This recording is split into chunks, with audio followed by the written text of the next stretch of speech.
Qadimgi arablarda bir odat bor ekan.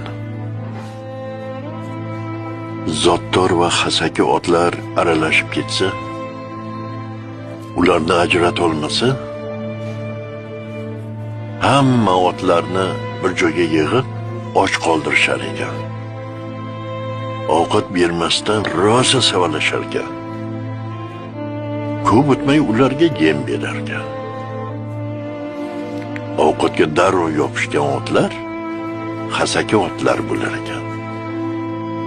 Zotdor otlar kaltak yegani uchun arazlab ovqatga qaramasdan nari turar ekan. Arzimagan ovqatga aldanib chopgan otlarni xasaki otlar hisoblashib ularni qushxonaga topshirar ekan. O'z qadriga achinib ovqatdan voz kechgan, boshini mag'rur tutgan otlardan nasl olishar ekan.